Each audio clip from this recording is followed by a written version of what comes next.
Tonight we will not weigh gold on trembling scales, or recite the names of kings who vanished under crowns too heavy to wear. Instead, we will follow a narrow stream through a valley where the air smells of iron and rain, and where the water speaks more softly than the trees. Here, the light hesitates, too pale for morning, too dim for evening, and in that half-lit hour, a dwarf named Andvari chose the shape of a fish over the shape of a man. He slid through the current like a thought keeping itself quiet, past flat stones that gleamed like ancient coins and moss that drank the river in slow, green sips. They say Andvari's cave was close by, its mouth half hidden, its walls lined with the hush of gold, minding its own business. There were rings in that hoard, bright and patient, and one would learn to carry a curse as easily as a drop of water carries the sky. For now, though, the treasure waited. Andvari counted nothing. The stream did not rush him, so lower the lights. Let the weight of old gold settle slowly around you, and if the night carries you toward the next cursed glimmer buried beneath rock and root, perhaps it will be waiting for you there. And when the night folds itself into quieter hours, follow the echo it leaves behind. It will lead you over wind-brushed hills and through valleys where the air remembers every voice that ever crossed it. Somewhere ahead, between the dim glow of one story ending and the first embers of the next, another path waits patient, unhurried, and already humming with its own secrets. A quiet stream once held a fortune, or so the Norse said, and in its dark water lived a dwarf named Andvari. He often took the shape of a pike, slipping between stones the color of old coins, beneath a sky that couldn't decide if it was morning blue or evening gray. The moss along the banks was soft as cloth, and the stream hummed like something thinking to itself. Andvari preferred the simple arithmetic of swimming. 1 flick forward, 2 bubbles rise, 3 minnows scatter. It was steadier than the arithmetic of hoarding, which required counting the same gold heap again and again, as if numbers might change while his back was turned. Yet hoard he did, and in a cave lined with cold stone and echoes. He kept both his treasure and the ring whose curse would one day spill into the world beyond the stream. The gold itself had a practical origin, as so many mystical things do. Dwarves worked it because it behaved better than most materials. It did not crack in frost, did not sulk when hammered, and it gleamed obligingly even in dim caverns where candles went to retire. Andvari learned early that gold loves patterns. He braided it into chains that looked like sunbeams taught to stand still, and he poured it into molds shaped like leaves that never wilted. He smelted it with a patience that would shame a glacier and practiced the gentle art of cooling, because everybody knows, even metal enjoys a nap. Over the centuries, the hoard became a garden of gleams, and like many gardeners, Andvari felt a tenderness toward his collection that outsiders misread as possessiveness. He named a few pieces in private. He kept a ledger, nothing elaborate, just rune marks indicating where each piece liked to sit. The ring and Verona had its own small shelf, and on quiet days it seemed to hum in a key that matched the cave's echo, as if the two had been introduced and found they had much in common. The curse, when it came, was not shouted. The legends say it drifted out of Andvari the way a sigh leaves a chest, the way a small draft escapes beneath a door. To curse for a dwarf is to label. He simply named the hoard dangerous to any who would take it unjustly. The way a beekeeper names a meadow off limits, or a librarian marks a book as reference only, he was not being theatrical. He was being administrative. Yet names cling and labels tell stories, even when no one is listening. The fatal part of the curse was its efficiency. Whoever possessed the gold would find Mead always one step ahead of plenty, like a cloak that keeps slipping from the shoulders at the coldest corner of the road. People think of curses as storms. This one was more like a consistent draft you can't locate, not dramatic, only persistent, which in long winters proves just as persuasive. Of course, peace never makes good gossip, so the quiet pool eventually entertained visitors. Make a careful note here, the way a clerk draws a neat line under a sum. A god arrived, and not one of the contemplative ones who study riddles. It was Loki, who preferred movement, surprise, and pockets.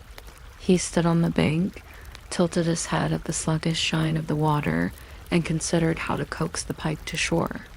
He had borrowed a net with meshes small enough to catch a promise and baited it with something fishes liked. Not only food, but novelty. If you ask Loki, he would tell you novelty is always bait, even for the sensible. Andvari, momentarily more curious than cautious, investigated. The net tightened with the soft, efficient sound of a door quietly latching, and the god smiled in that way that makes you check if your wallet is still where you left it. We don't need to hurry through what followed. Everything in this story happens as if the sun had been set to the dim option. Loki extracted a ransom of gold and the ring that belonged with it, because a hoard without its heart behaves like a teapot without a lid. Andvari protested in the precise tone of a craftsman explaining why the lid is not just decorative. Then he named the curse aloud, the way you remind a forgetful guest to mind the step. Loki, who had stepped over finer warnings, shrugged and left. From gods the gold wandered to kings, the way rumors do. The metalsmiths who touched it spoke of an unusual heaviness, as though each coin remembered where it had been and was reluctant to be somewhere new. Some rollers used the treasure to pay their retainers, and the retainers used it to purchase more impressive belts. And the belts were admired by neighbors who began to calculate whether admiration could be converted into acquisition. In mead halls, men boasted about the gold's luster while noticing silently how the cup seemed to drink faster than they did. Accounts grew complicated. The hoard answered one need by creating two and remained mathematically consistent about it, like a very stubborn accountant. Kings planned campaigns the way a tired cook plans leftovers. What can we make from what is left of what was left? On the roadside, a traveler who once owned a single coin recalled that for a week it bought him fine bread and a chess set and a pair of shoes that squeaked pleasantly. Then it slipped away, and the bread tasted ordinary again, and the chess set lost all its queens. Human stories about cursed wealth always include inventory. A small chest shaped like a sleeping animal, bracelets stamped with tiny wolves that look almost friendly, a goblet that reflects the drinker with an unusual honesty, the ring smooth as if it had been worried by centuries of thoughtful thumbs. The ring in particular had that patient confidence of objects that know you will look at them again. It was sized in a way that seemed to fit every hand, which is not how rings usually behave. Some said it whispered. More likely it made that soft metallic sigh you hear from a well-made hinge when the house settles in winter. You could slip it on and feel not a shock, but a confirming click, like the moment a thought finds its shape. People misread that click. They thought it meant destiny. It was really only the sound of a circle meeting itself. Here, in this middle stretch where stories like to stretch their legs, we can peer at the ring's craftsmanship without waking it. Dwarves worked by polished lamplight that turned calluses to little moons. They cut runes so tiny that even ravens, who have excellent opinions about shiny things, had to lean in. There may have been a line of script inside Andvari, not words exactly, more like the road a raindrop takes down a window. The surface held no ornament but carried a sheen that never seemed to dim. Owners claimed it looked newly polished even on days when everything else felt slightly smudged.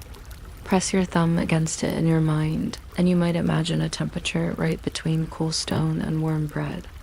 Rings do not have moods, but if they did, this one would prefer calm rooms, accurate calendars, and owners who return it to its shelf after admiring it. Every so gently, the ring fooled even those who considered themselves unfooled. The curse did not strike loudly. It settled preferences. You would think, I only need a little more. You would think the kingdom requires a new hall, more cups, an extra table for guests we don't yet have. You might become unusually precise about measurements, ordering beams of finger width thicker than necessary and salt in sacks that never seem to reach the bottom. The ring did not argue with you. It let you arrive at the conclusion on your own. If you caught yourself thinking this, you might smile slowly and slip the ring into a drawer, much as you would hide a jar of honey from yourself to prevent spoonfuls you pretend not to count. Centuries later, people who like stages and orchestras discovered the old story and thought, yes, this is music waiting to happen. They added new forests and grand staircases of sound. In one famous cycle, a composer turned the ring into a motif that strolls through 4 evenings, lingering in the brass the way a bird lingers in a bath, flicking water that isn't there. He made the curse audible, not as thunder, but as a phrase you recognize when it returns, like a neighbor's polite cough in a quiet hallway. The dwarf became several dwarfs. The horde became a scenic problem that designers happily solved with glitter, and audiences swore the stage smelled faintly of forged smoke and velvet. The central idea wealth that gathers like fog and never quite lifts survived the change of costumes. In intermissions, people ate little cakes and explained to one another that the ring represented power, or love of power, or the power of love, depending on which cake they were eating. The myth was unbothered. If we drift back to the Norse, where evenings are long enough for 3 stories in a row, the ring eventually meets the wide event they call Ragnarok. It does not become a hero in the way of swords or ships. It becomes a small, stubborn echo. The gods have larger problems, wolves with mouths like horizons, seas that forget their boundaries, a fire that isn't in a hurry, but also isn't interested in stopping. Yet people say the horde, changing hands like a coin at a market, that never closes. Added friction exactly where cooperation would have been useful. A king looks at another king and counts not warriors but bracelets. A promise is made, carefully worded, then partly retracted, so there will be something left to promise tomorrow. The curse does not topple walls, it tires architects. In the final tally of such tales, great houses fail not because a ring is wicked, but because attention wanders to the gleam of a small, convincing circle. What stays with listeners is not doom, but texture. A net tightened with professional kindness. A pike blinking in surprise, moss that looks like velvet floor mats for frogs. A cave where gold sits politely, neither judging nor apologizing. Tyr's absent hand remembered in another story at another hour, like a calendar note that repeats weekly. A king weighing a cup in the palm, as if it could whisper the answer to a question he hasn't voiced.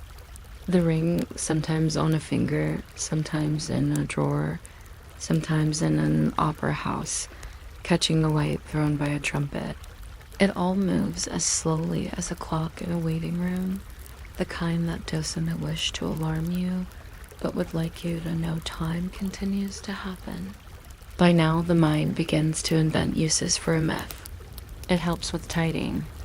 You stand over a box of things you meant to keep forever: tickets, keys to doors that no longer open a coin from a country, where you once bought warm soup, and the story suggests that some objects make small promises they cannot keep. You let a few go. You keep one because it is pretty when the lamp is low. The dwarf would approve of the order. Loki would approve of the contrariness. The ring would not mind either way. It tends to look good in any situation and is the last to complain. For those who like moral lessons made almost weightless, there is the practical whisper that follows people out of this myth and into grocery stores and inboxes. It says, measure gently. It says, what is enough does not improve when decorated with more enough. It suggests the nicest treasure is sometimes the quiet kind that fits in a pocket without jingling. And yet it also smiles at our inevitable lapses, at the way we linger over objects and windows and think, that would look lovely on a small shelf where I could dust it on Tuesdays. The curse does not punish the wish. It only notices when the wish becomes a job. And if you find yourself thinking of opera balconies and river pools at the same time, there is a small, drowsy connection. Both are places where people sit still and watch a story that has already decided how it prefers to unwind. In both, someone is always counting musicians with bars, dwarves with coins, you with breaths that become longer and fewer. The ring, should it reappear in your thoughts, arrives not as a warning siren, but as a tidy circle, reminding you that cycles are friendly things. Nights circle to mornings. Worries circle to smaller worries, and then sometimes to none. Tailies circle back to the same quiet cave where metal hums to itself. Some nights, scholars argue over whether Andvari's curse was truly the cause of anything, or whether it simply made visible a tendency already sleeping in the heart. They produce citations as carefully as bakers produce loaves. Others say the ring was once a weathered pebble that the dwarf polished into perfection, at which point perfection did what it often does in complicated matters. A few insist rings cannot sing, yet wake to the echo of a note they cannot place. The story tolerates all of this. Stories, like gold, value malleability up to a point. We can tuck the myth beside other gentle warnings that ask nothing but a slower step. When you pass a fountain, any fountain, you might notice how coins rest there with theatrical nonchalance. They look asleep. They look as if they have moved themselves to the shallow end to enjoy the light. Somewhere a dwarf's name labels the whole situation as hazardous in an administrative tone. And somewhere a trickster is tying a new pattern into an old net, with care that could almost be called love. Such images are not threats. They are soft reminders wearing metallic shoes. And so, as the stream continues to smooth its stones, the ring continues to be a circle, and the hoard continues to be tidy. Whether or not anyone counts it, the tail walks itself to the edge of a shelf and sits down. You can leave it there.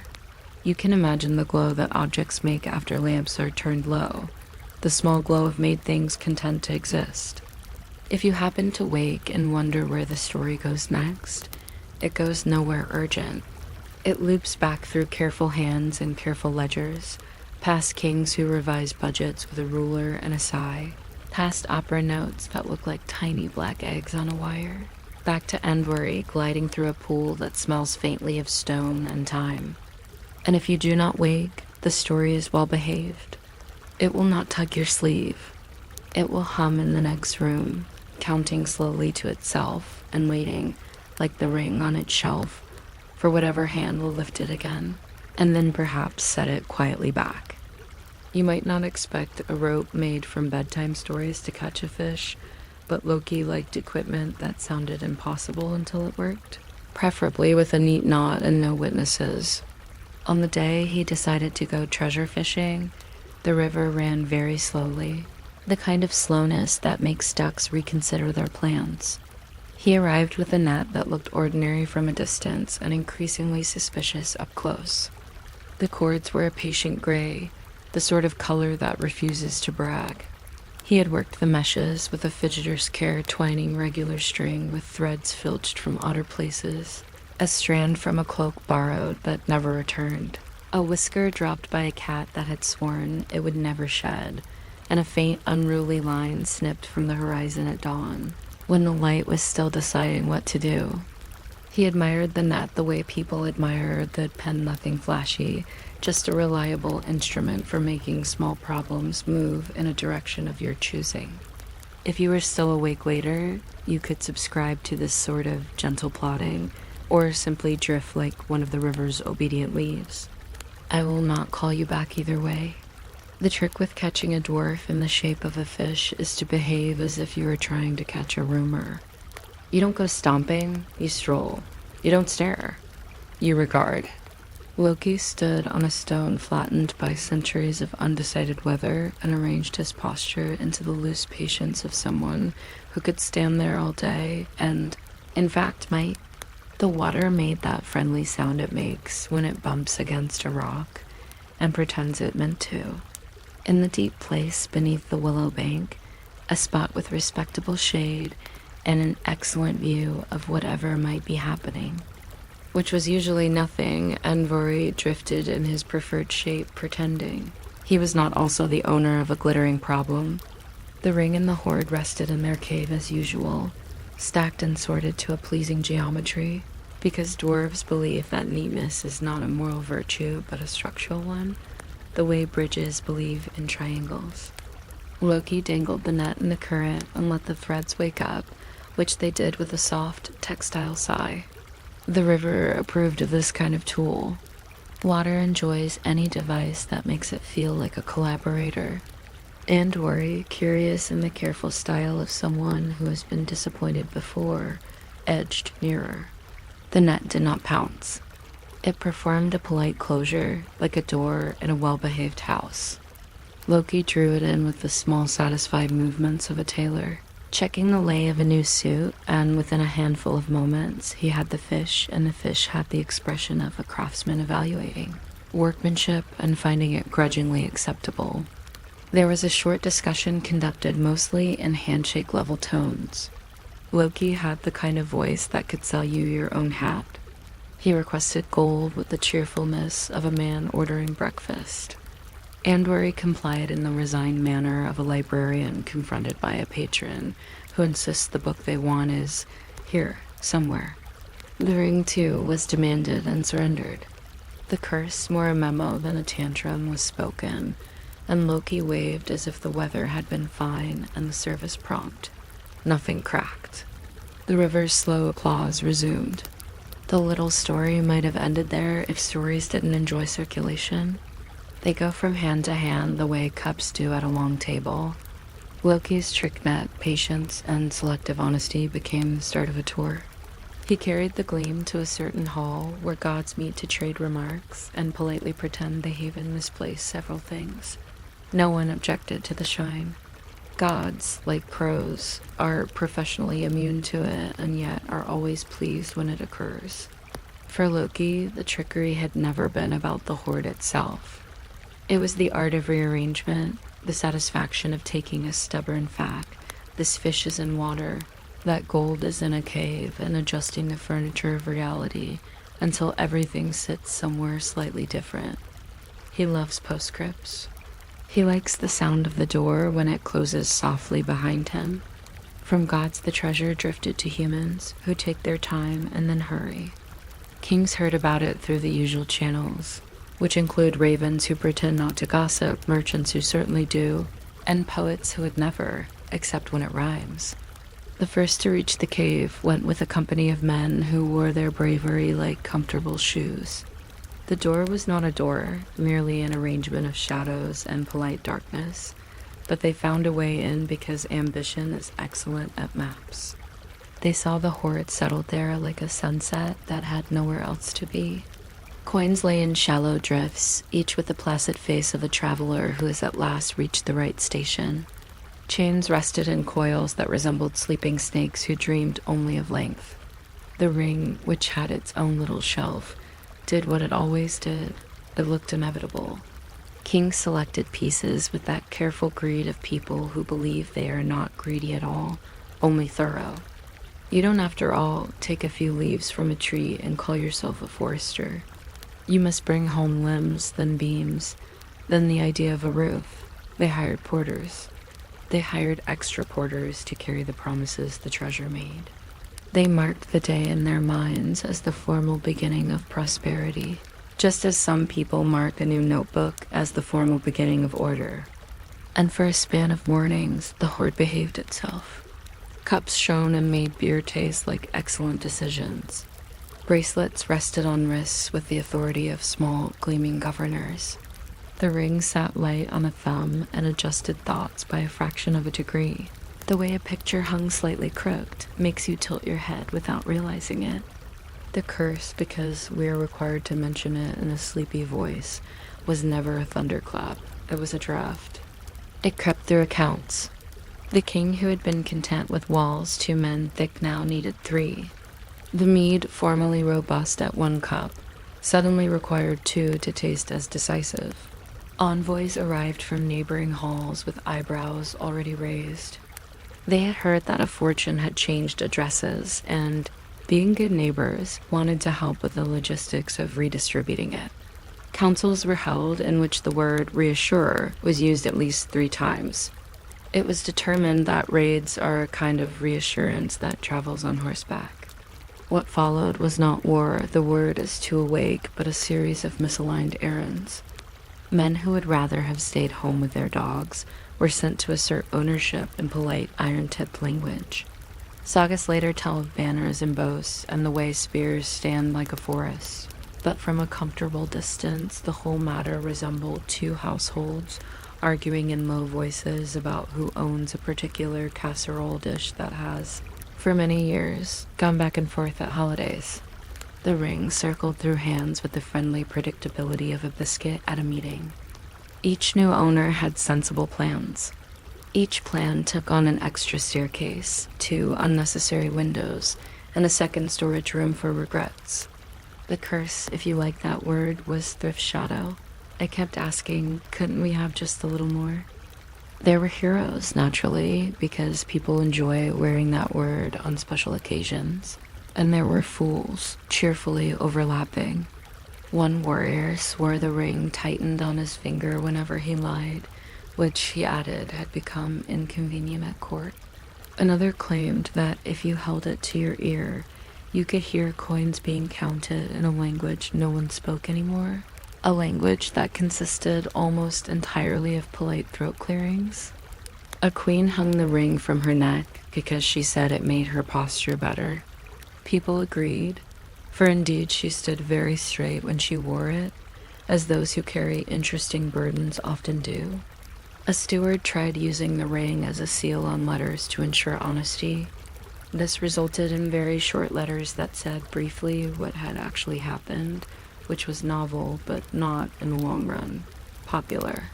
Now and then, someone attempted returning the whole mess to the cave, the way a person returns a shirt to the shop because it looks different under home lighting. The cave accepted the gold with the unflappable courtesy of a coat check. Yet there is a law of stories that resembles the law of gravity. Once something has circulated, it tends to continue. New kings arrived with better speeches. Old kings remembered that their grandfathers had suffered illusions, and so, obviously, they would not.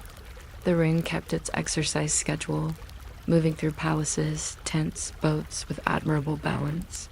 One captain swore it steadied his hand at sea. Later, he admitted that his hand had been steady before. People will tell any number of stories in the presence of a circle that fits them.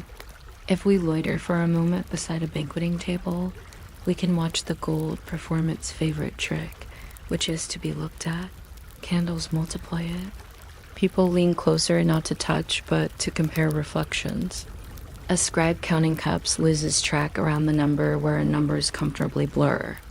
A hound dozing beneath the trestles opened one eye, sighs, and returns to the sensible economy of sleep.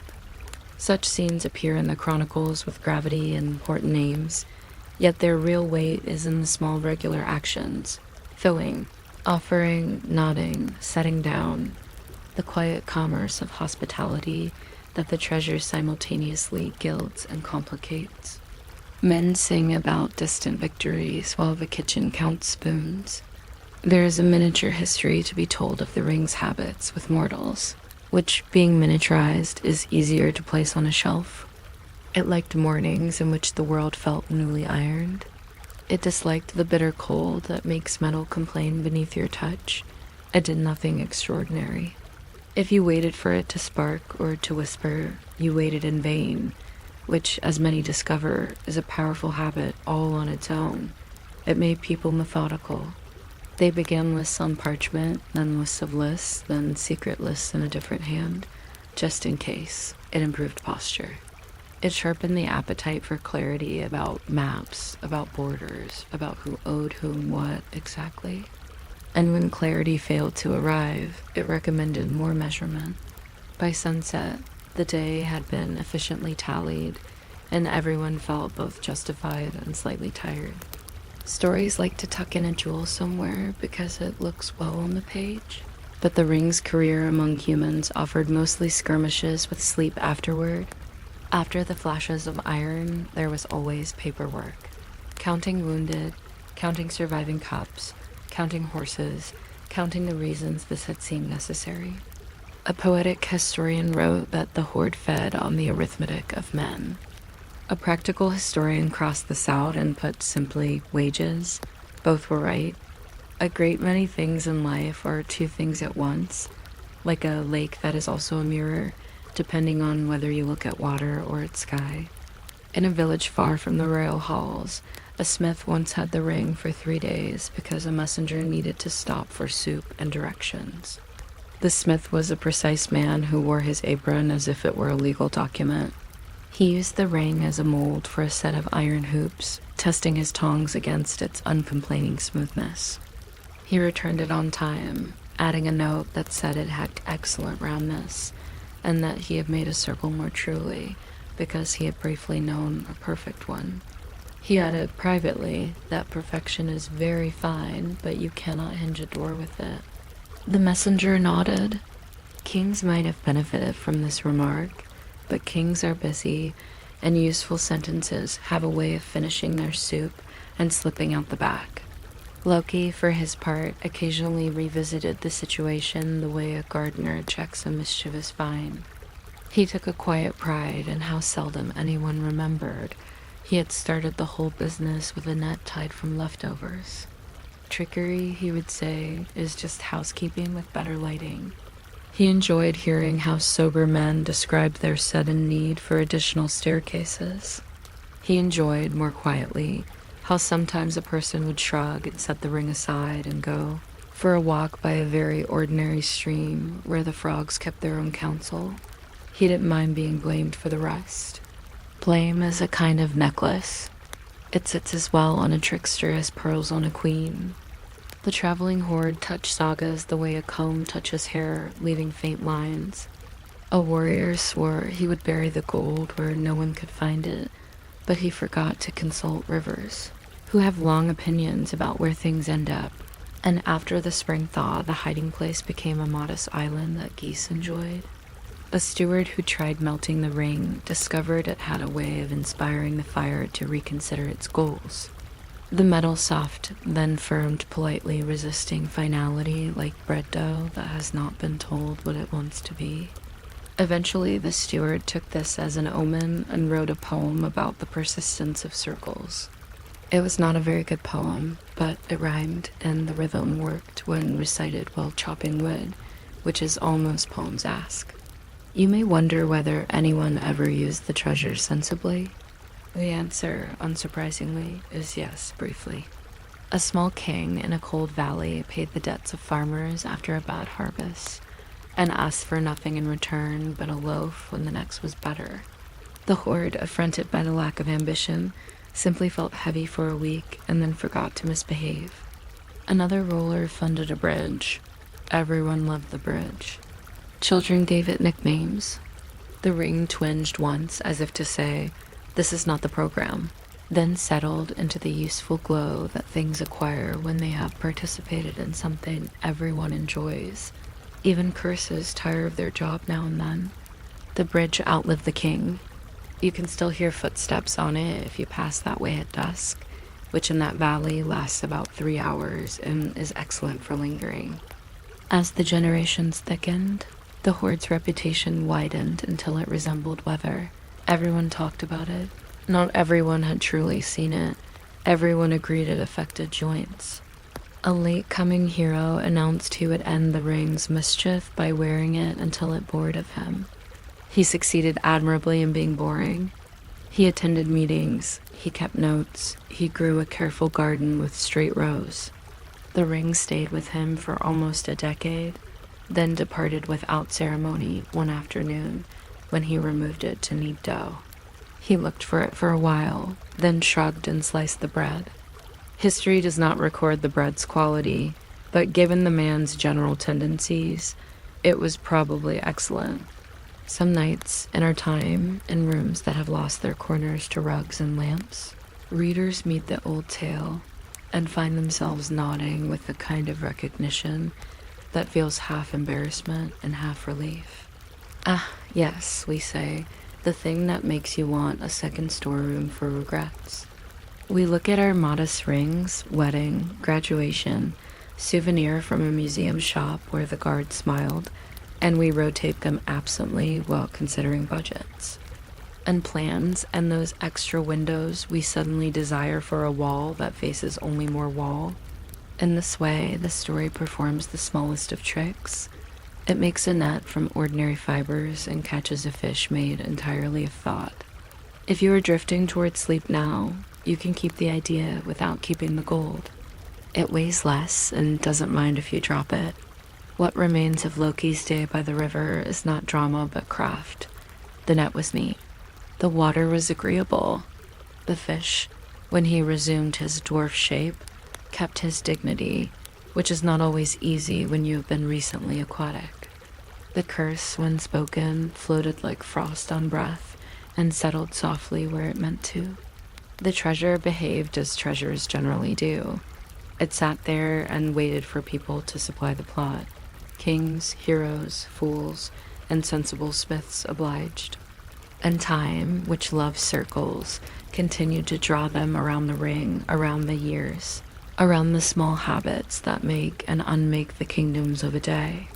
So the tale wanders on with the unhurried gait of a person carrying a heavy bowl and not wanting to spill, through halls that echo with measured laughter, past ledgers that list cups with as much affection as they list cows, and back to that riverbank where a willow leans as if to listen.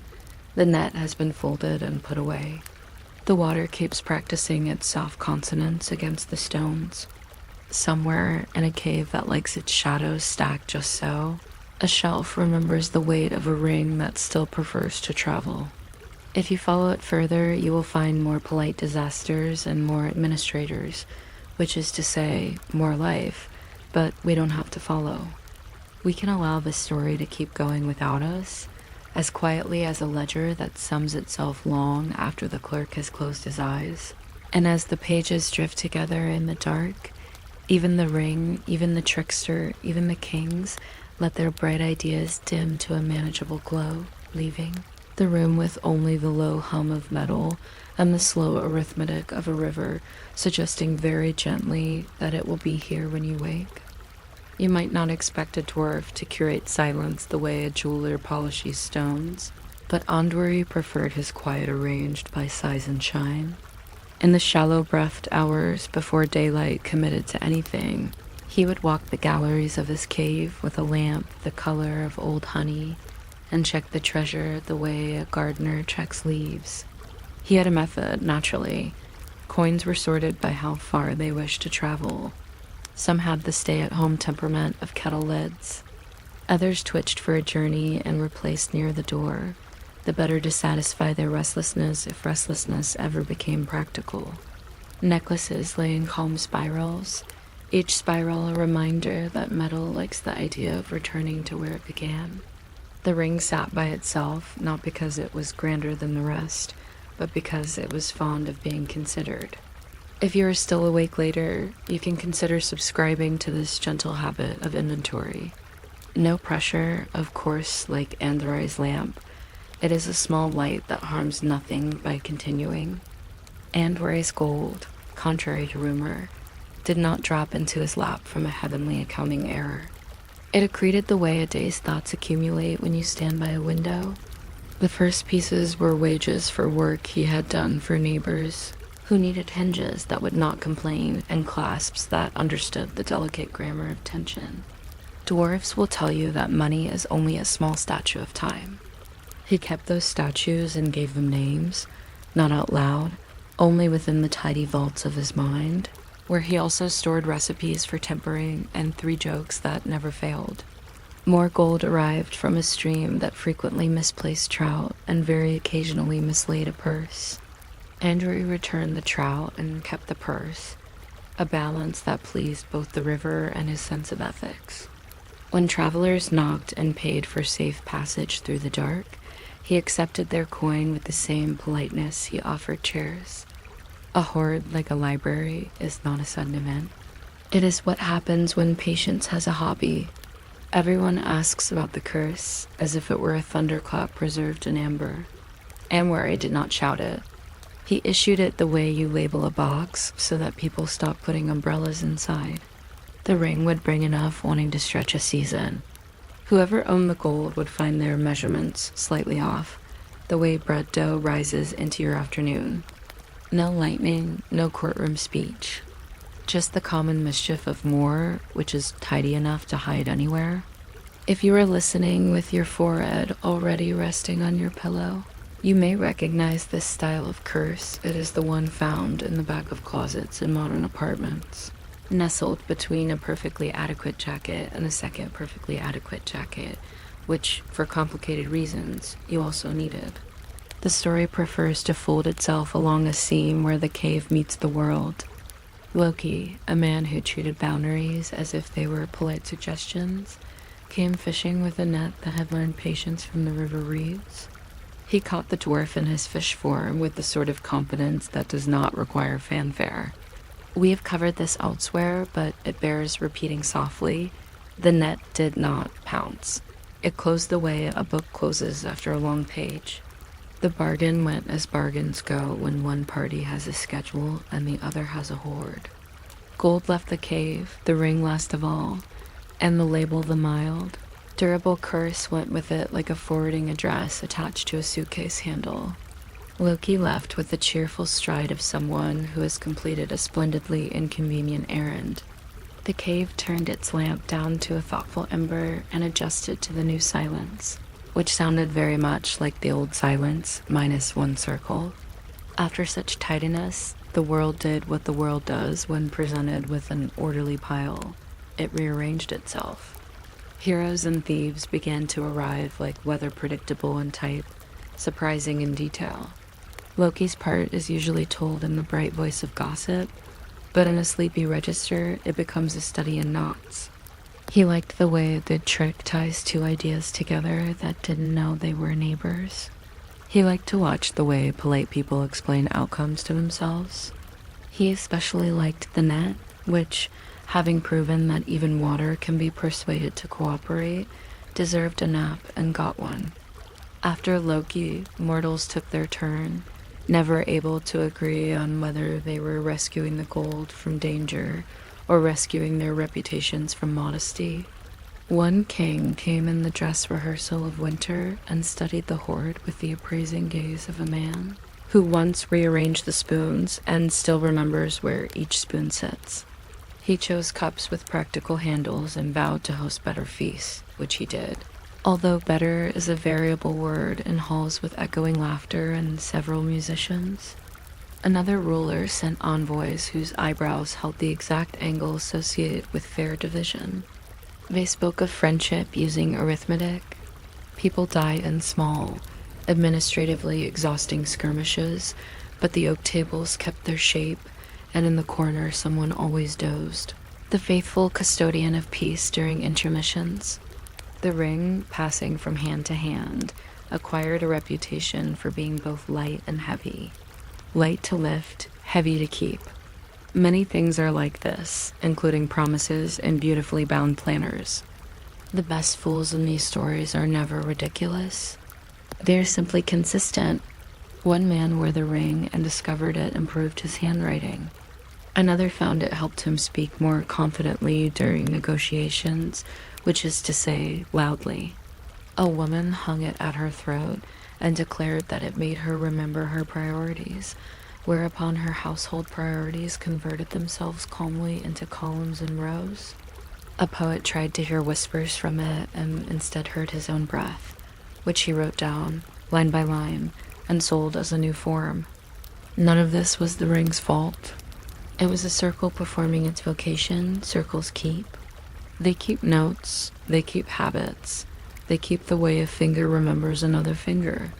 By the time people began calling the ring Ambranat, as if it were a person who needed a surname, it had visited enough pockets to qualify for citizenship in 3 kingdoms. Titles accumulate when objects refuse to describe themselves.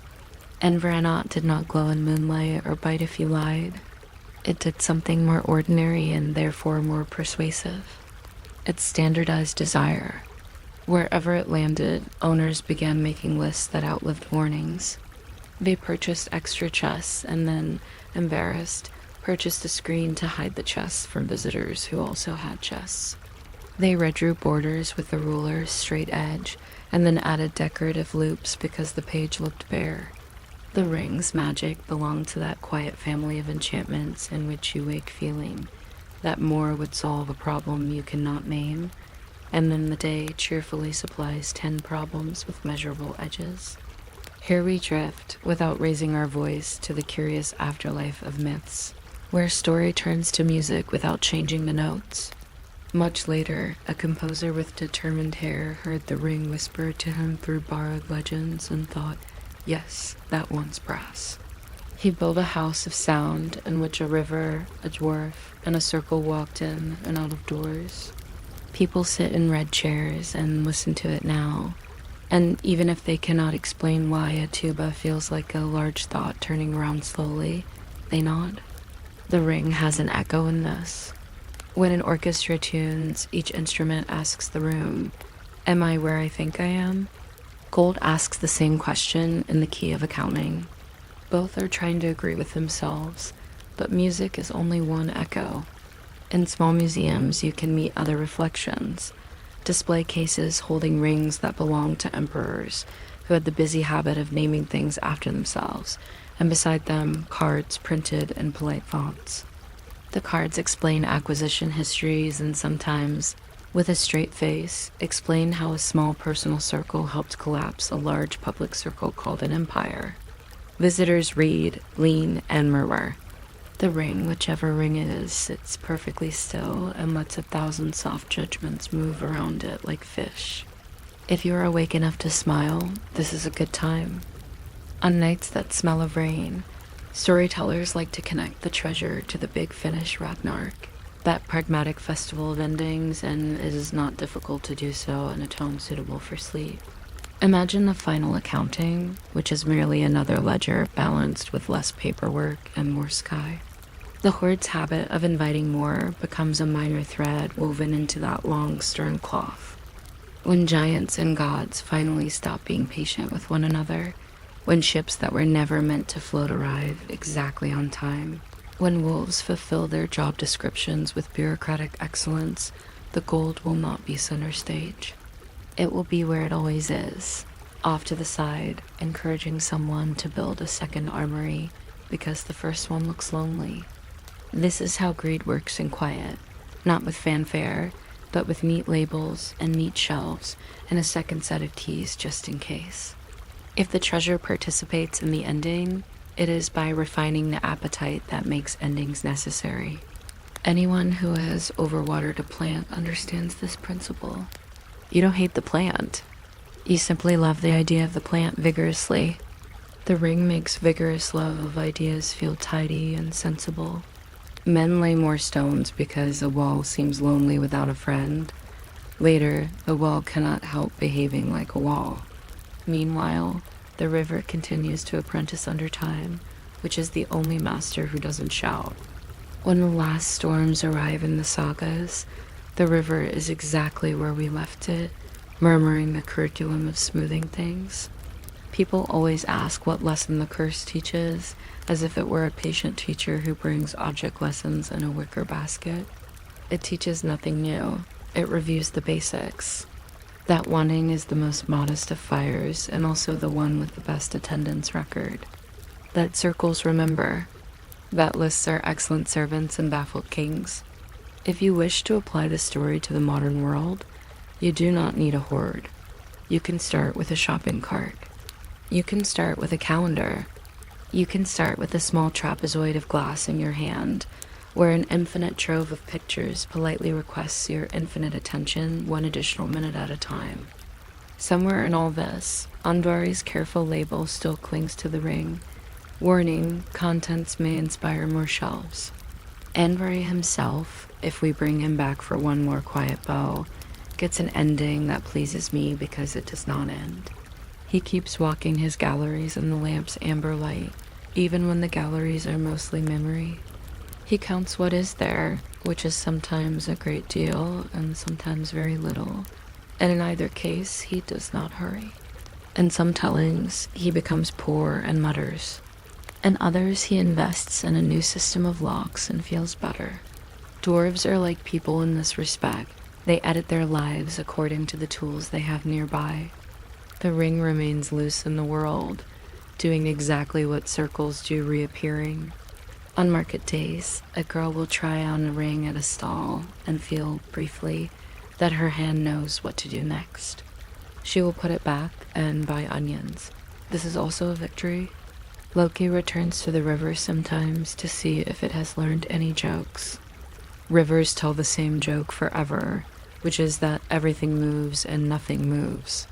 He watches the surface run and the stone stay, and he congratulates himself on having chosen a profession where both can be true.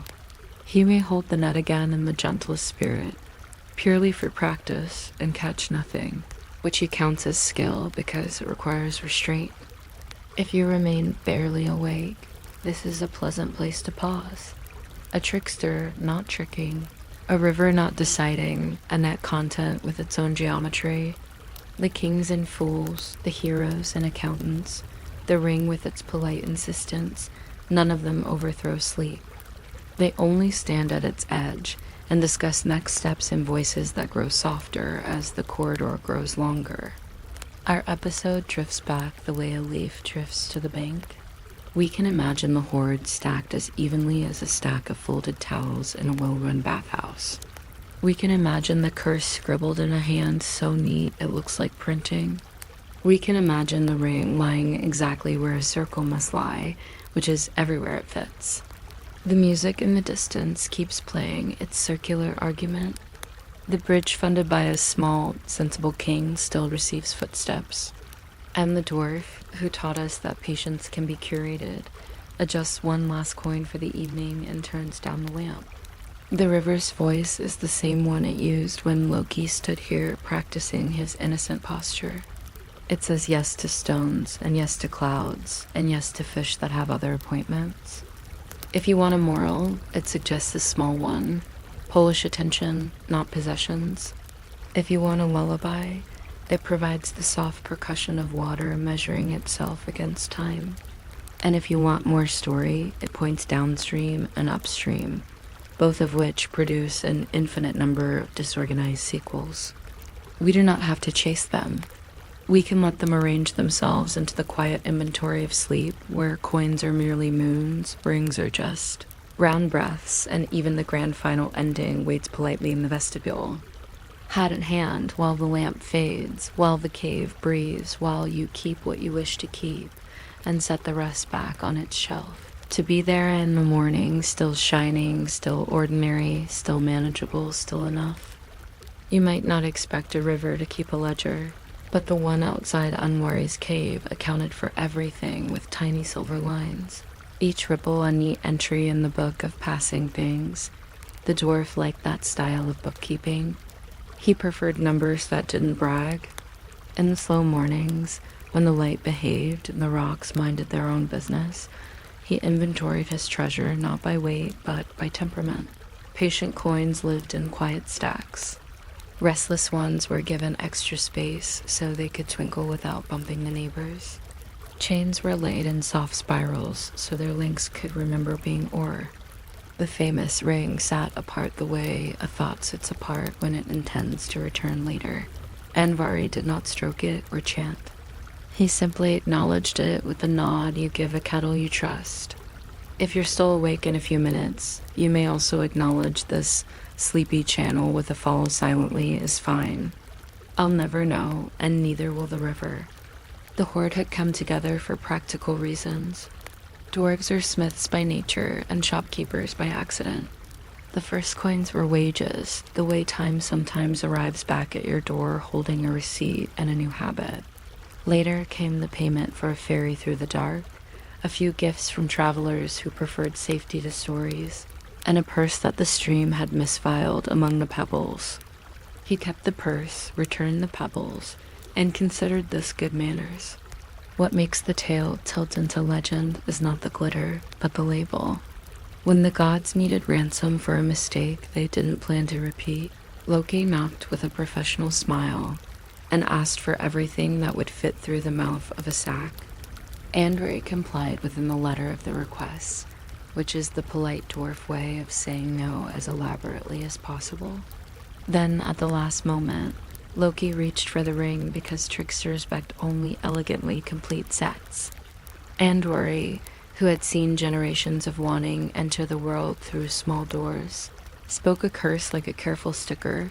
Whoever held the gold would find their wanting tidied, multiplied, and attended by coincidences. Not lightning, not smoke, just a mild accounting error that grows a second column and asks for more ink.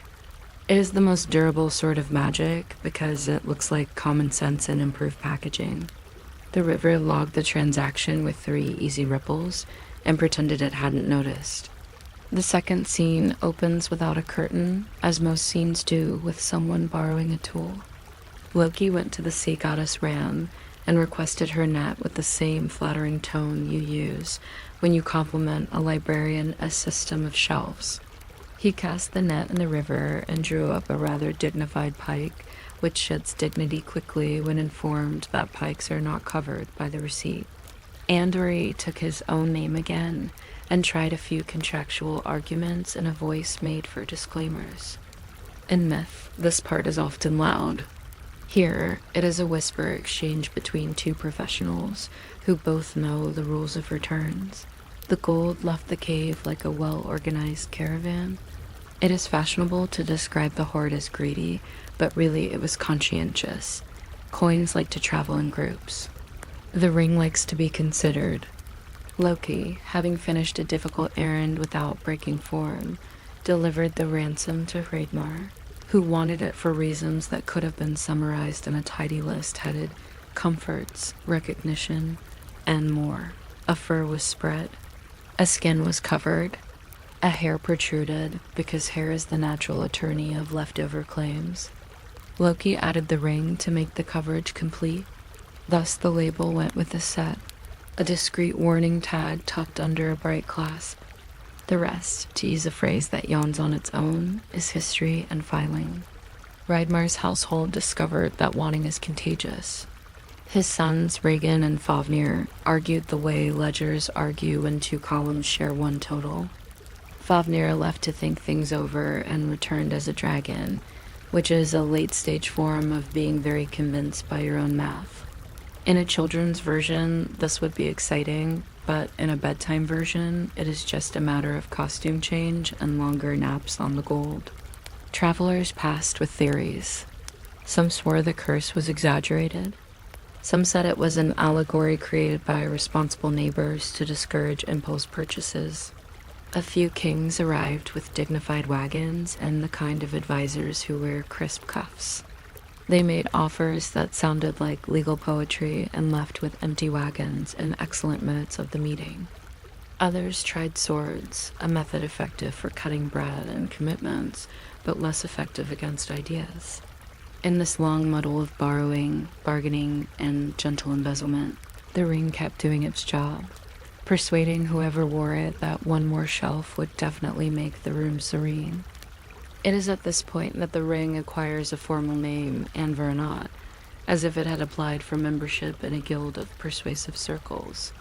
Rings are tidy metaphors because they understand keeping. They keep a finger, they keep a promise, they keep a habit. Andvari kept a schedule of desire. Its owners felt suddenly diligent about lists. They redrew borders, then redrew them again because the corners could be rounder. Armories began to resemble thoughtfully stocked pantries. A hero might pick up the ring and believe that he had become organized rather than ensorcelled. This is an important distinction when you have deadlines. Regin, the patient brother, trained a promising young man named Sigurd, whose diary would later be adapted into an epic with excellent horses. None of that meets heat tonight. What matters for our slow catalog is that the ring traveled onward into the sort of narrative that breeds annotations. People told the story in halls over warmed mead. Later, they told it in parchment margins where scholars leave polite arguments. Much later, a composer grew fond of the idea that a single musical phrase could behave like a ring returning, connecting, insisting on itself, and he built 4 very long evenings from that mood. In the theater, red chairs make even serious debates about dwarves and gods feel upholstered. The tubas explain heavy ideas with admirable breath control. Leitmotifs knit things together the way a net does, except no fish are inconvenienced.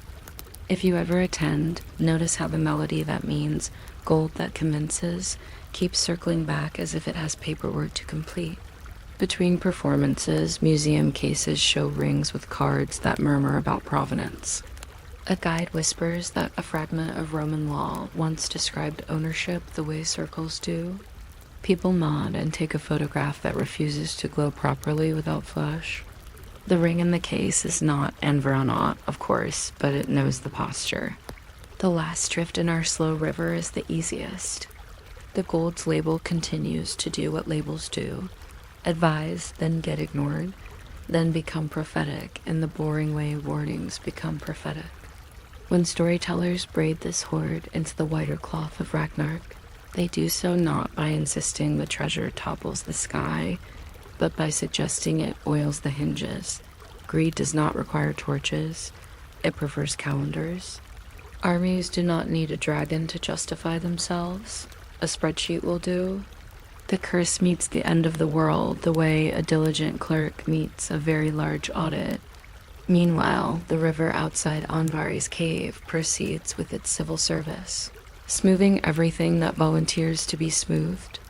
The gods, in their own time, reach consequences they filed years ago. The Wolf arrives like an appointment kept. Ships that should not float demonstrate that regulations have loopholes. Through it all, bright metal remains bright, the way teaspoons keep their shine even when the dinner goes badly. What remains afterward, and this is the quietest lesson the tale keeps handing back, is simply the human habit of organizing longing. You can watch it in your own kitchen drawer, where 3 nearly identical tools compete for the right to call themselves essential. You can see it in the way to-do lists sprout decorative boxes that beg to be ticked. The Andvari label suggests a gentle remedy that isn't even a remedy, more posture. Count attentively, name what you keep, and keep what you can name without raising your voice. If you drift further toward sleep, you might picture the dwarf again, lamp the color of honey, making his rounds. He does not itemize to impress anyone. He does it because quiet needs caretaking. Coins rest where he placed them. The ring somewhere in the world continues its career as a diligent progress bar. The river keeps the ledger with ripples as soft as breathing, and the story, comfortably circular, lays itself down next to you and promises nothing more exciting than one more pass through the inventory. One more friendly glance at the label, and then the kind of orderly silence that knows how to wait for morning. It is at this point that the ring acquires a formal name, Andvari, as if it had applied for membership in a guild of persuasive circles. Rings are tidy metaphors because they understand keeping. They keep a finger, they keep a promise, they keep a habit. Andvari kept a schedule of desire. Its owners felt suddenly diligent about lists. They redrew borders, then redrew them again because the corners could be rounder. Armories began to resemble thoughtfully stocked pantries. The hero might pick up the ring and believe that he had become organized rather than ensorcelled. This is an important distinction when you have deadlines. Regan, the patient brother, trained a promising young man named Sigurd, whose diary would later be adapted into an epic with excellent horses. None of that needs heat tonight. What matters for our slow catalog is that the ring traveled onward into the sort of narrative that breeds annotations. People told the story in halls over warmed mead. Later they told it in parchment margins where scholars leave polite arguments. Much later, a composer grew fond of the idea that a single musical phrase could behave like a ring returning, connecting, insisting on itself, and he built 4 very long evenings from that mood. In the theater, red chairs make even serious debates about dwarves and gods feel upholstered. The tubas explain heavy ideas with admirable breath control. Leitmotifs knit things together the way a net does, except no fish are inconvenienced. If you ever attend, notice how the melody that means gold that convinces keeps circling back as if it has paperwork to complete. Between performances, museum cases show rings with cards that murmur about provenance.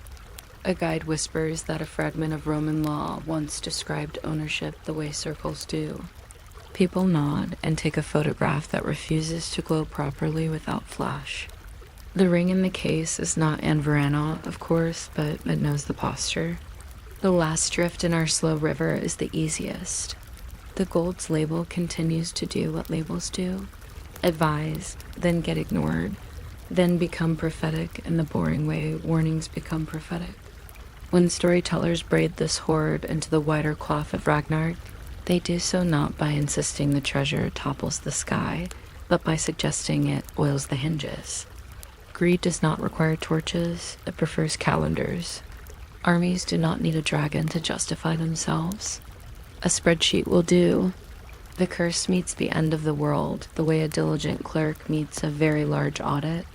Meanwhile, the river outside Andvari's cave proceeds with its civil service, smoothing everything that volunteers to be smoothed. The gods, in their own time, reach consequences they filed years ago.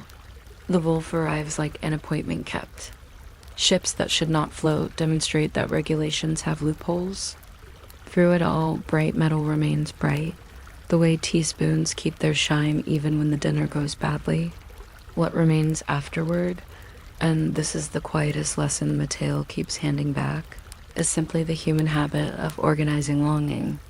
You can watch it in your own kitchen drawer, where 3 nearly identical tools compete for the right to call themselves essential.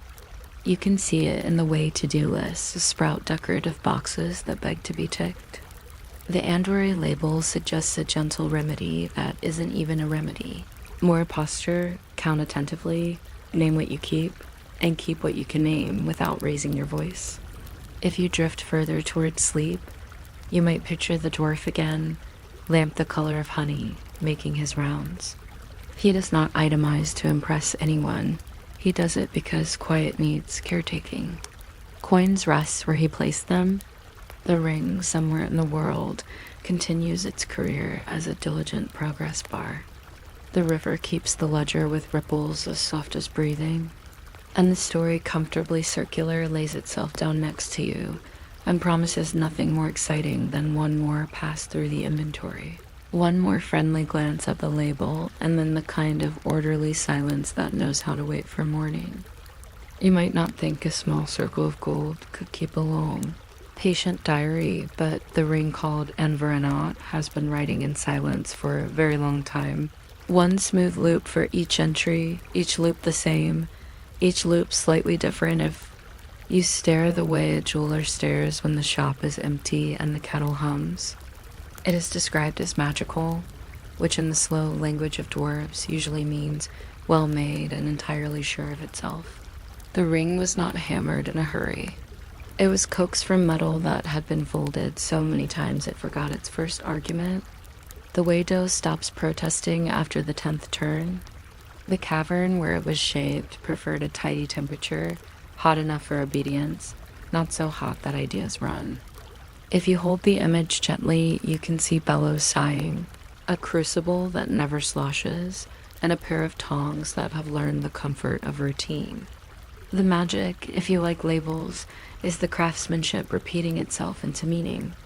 The curve is exact enough to suggest intention, the seam invisible enough to suggest promise.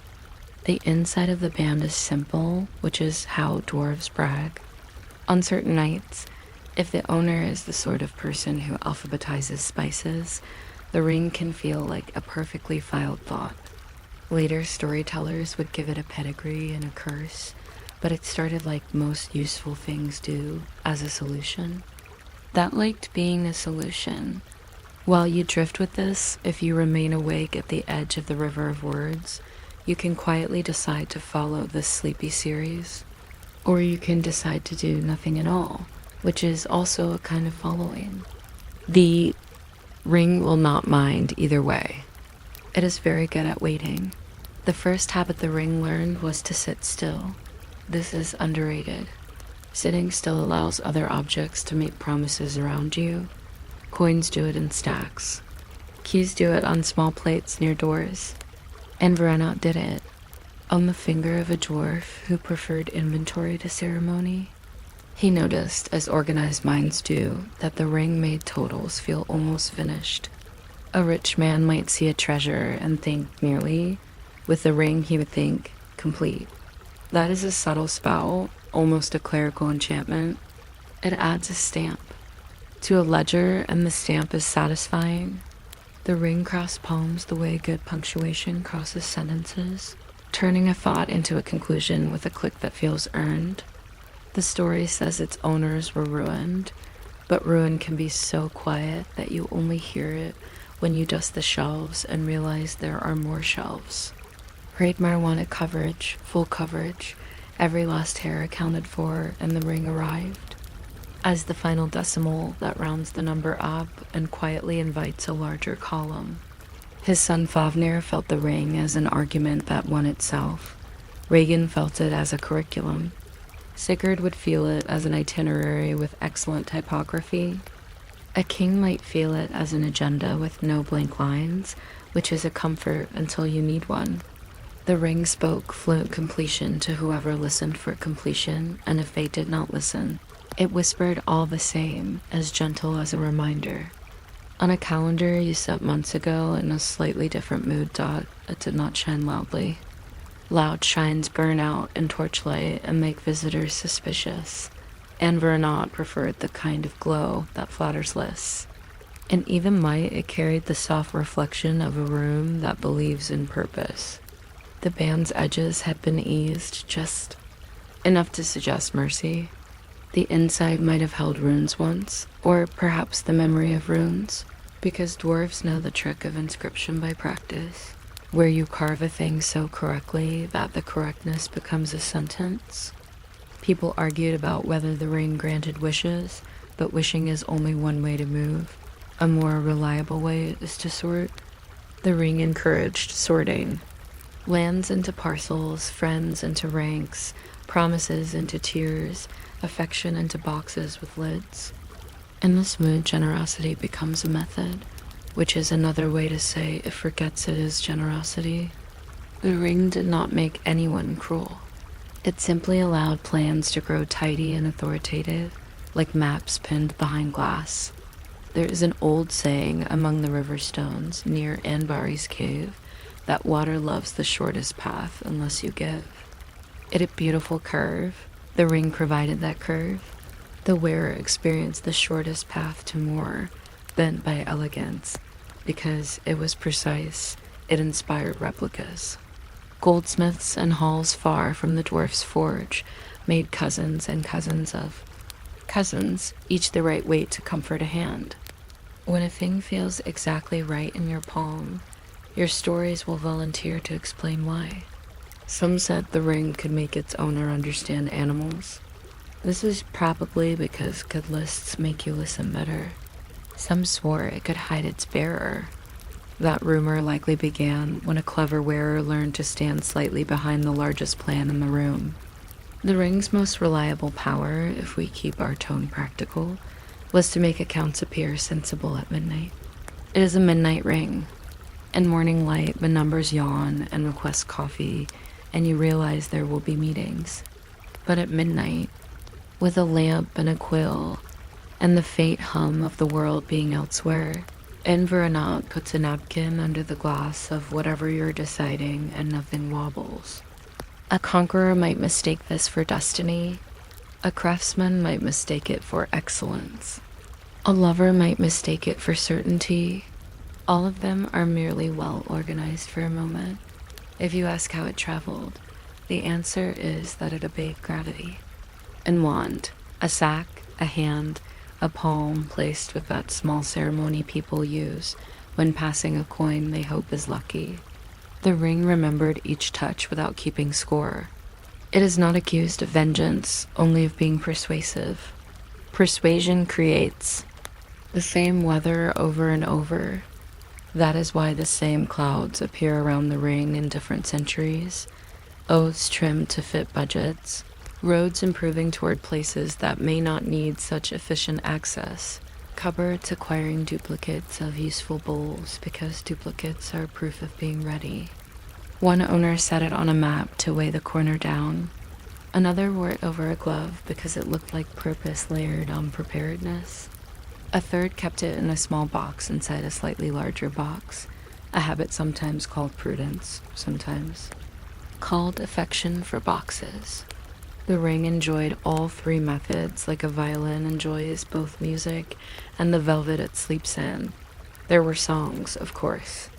The ring contributed a pitch of its own, not audible, more like a posture the melody adopts when it means business. Later, a composer outlined the ring's argument as a sequence that returns to itself with a convincing stride. When the brass delivers this thought, you feel whole paragraphs being stapled in the correct order. Audiences sit straighter without realizing they're arranging themselves into rows of agreement. Somewhere a bassoon makes a polite face that says, yes, the circle continues. And the curtain lowers several hours later as if closing the lid on an elegant hat box. People go home with the impression that fate has good stage management. They hum a little and align their teacups on the saucers. What the ring admired most in these performances was the repetition, the way a motif, cared for and placed with patience, becomes inevitable by showing up at the right time and in the right key. If a scholar visited the forge with a notebook and tried to inventory the magic properly, they might record various small, verifiable facts. The ring weighs just enough to remind a finger that it is involved in something. It does not tarnish if wiped with a cloth that has seen better days. It prefers warm pockets to cold ones. It looks excellent on a hand that is about to sign something. If placed on a sleeping person's chest, it cools slowly, as if practicing a kind of breathing appropriate for lawyers. It has no gem because it needs no headline. If you roll it along a tabletop, it runs straight, as if lanes have been painted for it. The scholar would then reach for adjectives, compelling, insistent, neat, and become embarrassed, because adjectives are wide doors through which anything can walk. They would cross them out and write, performs completion. That is the closest a notebook can get to the truth without becoming poetry. We arrive, without hurrying, at the habit of ruin. Ruin is often portrayed as thunder, but in most households it is storage. A new chest arrives, and now there must be a place for the chest, and therefore less space for walking, and therefore narrower steps, and therefore quicker tempers, softened by the purchase of a small rug intended to keep the chest from scuffing the floor. The ring encouraged this gentle cascade. It promises that one more will fix the slight inaccuracies of the room. One more is sensible, one more is polite to the future, one more shows care. Owners of the ring become curators of one more. There, tables gain leaves, their barns gain lofts, their beds gain canopies to keep dreams organized. None of this is wicked. It is apparently useful, only at dusk sometimes, when the candles are counted and the air has the flavor of completed tasks. Does a quiet appear that is heavier than its size? It is the quiet of having to guard what guards you.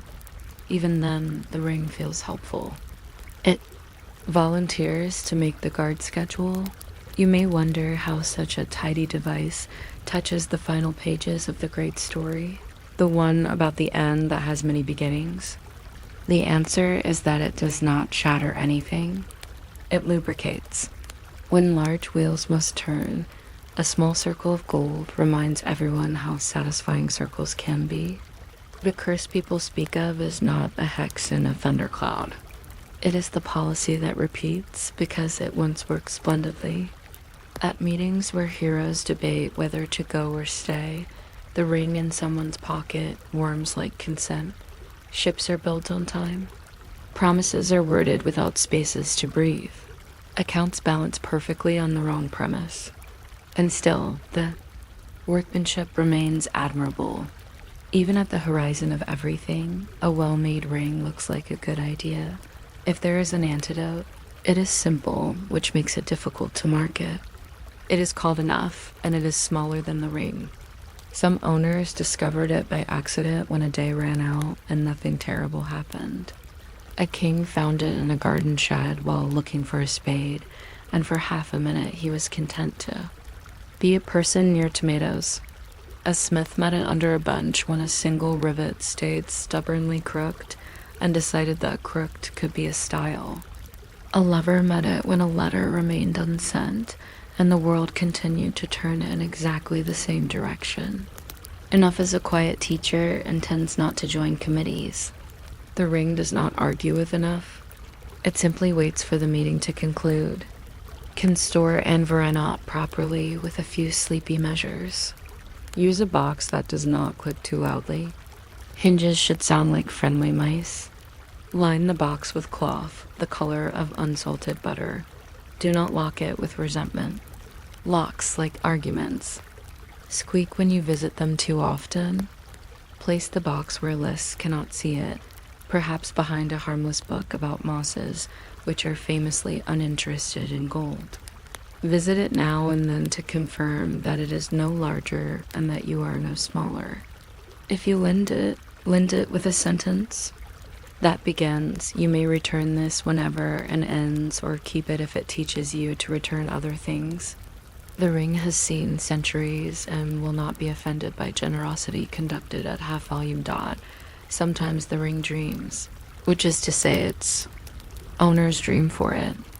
In these dreams, the circle is a window that looks out on a desk with nothing on it but a single quill, and behind the desk is a hill with one tree, and under the tree a blanket, and under the blanket a nap, intended to last until the kettle calls. The dream is not exciting, which is its charm. The ring likes this dream because it contains no plans that require reinforcement. It wakes without moving. The owner wakes with the thought that a list with 3 items is a handsome thing dot, so we return to the small, patient diary kept in its silent loop. If you tilt it in your mind, you can read a line from each owner, not as a warning, but as a collection of annotations, complete, almost, complete now, complete for a while, complete for them, complete enough. The river near the first forge continues to keep its low accounting, ripple after ripple, writing the total of passing with figures that erase themselves. Somewhere a chest is not purchased. Somewhere a map remains a little wrinkled at the edges, and therefore friendly. Somewhere a king counts to 10 and arrives at 9, and decides 9 is a round number tonight. And somewhere, perhaps in a pocket, perhaps in a butter-colored box, the ring sits perfectly still, glad to be useful, glad to be ignored, a circle that never ends and never needs to, while your breathing finds the same calm rhythm, in, out, complete, in, out, complete, until the ledger closes itself softly for the night. You might not expect a melody to wear a ring, but in the long halls of music there is a note that seems to circle back to itself, like a small gold band rolling slowly across a wooden floor and never quite tipping over. It is very polite about it and very persistent. When composers describe it, they use tidy words such as theme and motif, which are really just ways of saying that a tune remembers what it was doing last time. This is convenient for stories about magic rings, especially the old dwarf's ring that liked to tidy people's plans until their plans became tidier than they were. Andvari's small circle wandered out of his cavern and found a second life in orchestras, where it could declare itself with horns, sigh with strings, and turn up politely in the bassoons like a clerk clearing his throat. If you keep listening, it comes around again, not unlike a helpful reminder on your phone, though made of brass instead of pixels. Early on in our drowsy wander, we should address the practical detail. If you're still awake a little later, you can click a button somewhere to follow along with this sleepy series. If not, the button will still be there in the morning. And the ring will not be offended, because circles are famously patient. When Richard Wagner went rummaging in the cupboard of Norse and Germanic tales, he found Andvari's gold and did what artists do with good leftovers. He stretched it into a long meal and invited every instrument he knew to sit down and eat. He called the whole supper a cycle, with 4 very long courses, because one must pace oneself when dining with gods. In his retelling, the dwarf is named Alberish, which is less a translation than a new mask, and the river where the treasure begins is Rhinish and theatrically lit, yet the old Norse logic remains underneath like sensible shoes under a velvet rope. There's treasure. Someone renounces something important to seize it love, say, which is the thing that keeps melodies from scheduling each other, and a curse is laid that rides the treasure from hand to hand like a determined passenger who always finds a seat. Wagner loved the way a single object could collect decisions, so he assigned it a sound, a concise idea in the brass that says, yes, this again. He gave the dwarf his own signature in the low strings, a kind of furtive walk that keeps to the shadows of the staff. He gave the gods their sheen. When the ring touches a new hand, the orchestra remembers, which is very efficient, even if you drifted off briefly during the second act, perfectly reasonable in a comfortable chair. The music recaps the inventory for you when you wake, almost like a previously on delivered by a tuba dot. This trick of remembering by sound is an elegant cousin to the ring's own habit of remembering by glitter. The leitmotifs, as everyone now calls them, are orderly enough to make a stamp collector smile. There is the river music that dances in place, like light on a gently stirred glass of water.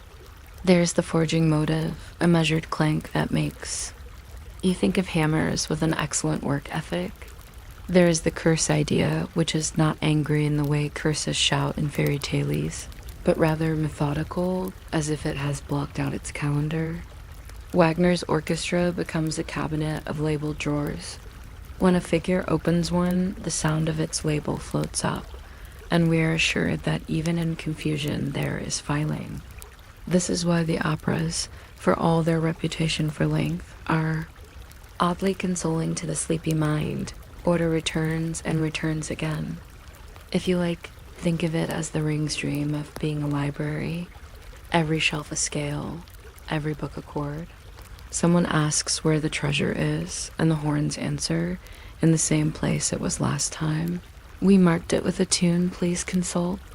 The catalog dot, meanwhile, the old dwarf in the Icelandic prose would probably be amused to find himself translated into a baritone and then into a motif, which is a kind of musical jewelry you can slip on any scene that needs a little extra implication. In the operas, when the ring changes owners, you hear the same motive through new windows. Sometimes it is gilded by the violins, sometimes scuffed by the trombones, sometimes disguised under a conversation the way a secret sits under a napkin ring at a banquet. Wagner was a thorough host. He changed the names, rearranged the seating, chart, coordinated the lighting, and still kept the central fussy object from the old northern pantry, a piece of treasure that makes totals feel complete until the balance sheet insists on a reckoning. People sometimes argue about whether his version is really Norse at all, but this is like asking whether a good stew is truly a carrot. The carrot is in there, patiently improving everything, and if you look close you can see its cheerful color. Happen next is the kind of thing that happens when a story acquires a memorable sound. The ring left the opera house and went shopping in the 20th century. It decided it liked libraries and living rooms. On paperbacks, the gold was sometimes drawn like a heavy coin with an opinion. In films, it became an object that could hear your thoughts the way shopping carts hear lists. In symphonies written by people who admired Wagner but had different furniture, the ring became a harmony that refuses to resolve because it enjoys being almost. To readers of stout novels about hobbits and mountains, it arrived as an inheritance, with very firm scheduling ideas. You can trace the influence by listening for that same gentle insistence, the circle that asserts itself even when wrapped in invisibility or tucked into a pocket. It is not that Wagner invented the ring. Andvari would cough politely at the thought. It is that he built a set of handles by which the ring could be picked up by orchestras, painters, game designers, puzzle makers, and anyone who has ever drawn a treasure chest and then thought, perhaps a small glowing circle would make this. Chests look more decisive. We can be comically specific about the echoes. A later composer hears Wagner's forging and decides that mechanical confidence as a sound. Cue the steady amble rhythm for factories, for robots, for clocks reporting excellent punctuality. Another artist notices how the curse theme behaves, like a signature, and gives every villain a 7-note business card. An author discovers that when a character puts on a ring, the narration benefits from a new tempo, slightly quicker and precise, as if the sentences have tightened their belts. A filmmaker points the camera at a band of gold and lets the soundtrack hum a single note that feels like a decision warming up. Even little household devices seem pleased to join this choir. The ding of a modern oven finishing its preheat is, if you're in the right mood, a tiny Wagnerian leitmotif reporting, your circle is complete, you may now bake. It is an indulgent comparison, yes, but an indulgence that bakes at a very practical temperature. The funny thing about long operas, which I mention only because The Ring insisted, is that they often teach audiences how to listen slowly. Each return of the motif is like a soft tap on the shoulder that says, we're still telling the same story, only this time the light is a little different. The dwarf's treasure, filtered through orchestral time, becomes a patient teacher of patterns. It encourages us to notice that many modern tailies carry a small, circular promise somewhere near the center. There is the ring that binds a fellowship and ajar doors, and a slim metal halo that wakes phones. There are icons shaped like loops that ask us to refresh what is already known, and halos around avatars that declare a new story has begun, which is always the old story putting on a different hat. Everywhere a circle, and in the background, a set of instruments that have learned to repeat themselves with tenderness, because we respect maps here. Let us return to the northern shelves and see how these echoes feel in their first workshop. Andvari collected gold the way a gardener collects quiet, and his ring was, in dwarf terms, a well-made tool among other well-made tools. If he could stroll into a modern performance of the ring cycle and sit with a program in his lap, he might point at the page where Albrecht renounces love and murmur, practical exaggeration, and then request a comfortable cushion. He would understand the practical complaint of a craftsman, that the world asks you to choose between the work and the warmth. Making the curse sing is a dramatist's trick. The older stories keep it in the weave of events. Wagner enlarged this thread, dyed it a strong color, and pulled it through each scene. This is what artists do for sleepy listeners. They embroider the pillow in such a way that when your cheek sinks into it, you dream of patterns returning with purpose. Beyond opera. Houses, the ring has an antique way of showing up in museums under glass. Labels list origins and the polite guesses of curators. Gold, 9th, 10th century. Found near a river, possible votive. Please do not tap the glass. The echo here is quieter but familiar. Visitors lean in. A child leaves a fingerprint and is gently removed from the concept of touching. Somewhere a security guard considers investing in a nicer thermos. The ring in the case does not mind. It participates in a slower performance, one visitor at a time, each hearing an inaudible theme, how a circle suggests agreement, how a small bright shape can hold a large soft thought. In this way, the myth walks on tiptoe through the present, costing nothing, asking for nothing, content to be a shape that repetition continues to polish dot in bookshops. The echo is printed as an index of rings that do important things, and the list is comically long. Many of these rings promise power. A surprising number promise clarity, which should make us smile, because clarity is not usually sold in jewelry stores. Some rings promise commitment, which is also not minted but practiced, yet we enjoy the symbolism because it feels like the best kind of shortcut, a reminder that says, we begin again, daily, in circles. On quiet evenings, two people rotate a band on a finger and remember that promises, like leitmotifs, prefer being played many times at a humane tempo. The ring, even without curses or dwarves, is already a lesson in patient repetition, if you listen. Even softer, you can hear the echo in the way we talk about cycles in general.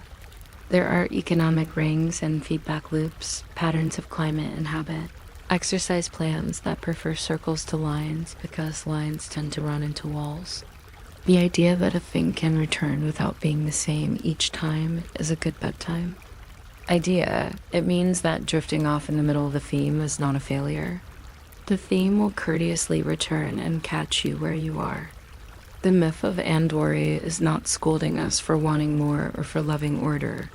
It simply hums time and again, a reminder that the neatest ledger cannot file the sea, and that the sea comes back anyway, and that this is not a problem but a schedule.